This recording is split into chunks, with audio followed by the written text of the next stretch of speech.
আমাদের উপদেষ্টা বৃন্দ এখন শ্রদ্ধা নিবেদন করবেন। সংস্কৃতি মন্ত্রণালয়ের পক্ষ থেকে মুস্তফা সরোয়ার ফারুকী, সংস্কৃতি মন্ত্রণালয়ের পক্ষ থেকে মুস্তফা সরোয়ার ফারুকী এখন ভালোবাসার কবি হাসান হাফিজকে শেষ বিদায় জানিয়ে শ্রদ্ধা ফারুকী। আপনারা অনুগ্রহ করে কেউ অস্থির হবেন না, বিশৃঙ্খলা করবেন না। আর আমি যারা এখানে আমার পেছনে আছেন তাদেরকে আরেকটু পেছনে সরে যাওয়ার জন্য অনুরোধ করছি, মিডিয়াকে সুযোগ দেন। আমি মাননীয় উপদেষ্টা জনাব আসিফ নজরুলকে আসতে অনুরোধ করছি, আপনার জন্য মন্ত্রণালয়ের সবাই অপেক্ষা করছে।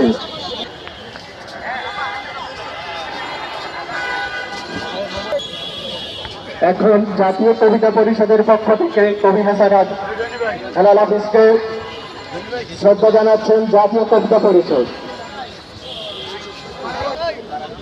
বাংলাদেশ ফেডারেশন মাদিগিরির মহাসচিব মাসুদ ভাই এবং সাংবাদিক কল্যাণ ট্রাস্টের শ্রদ্ধা জানাবেন।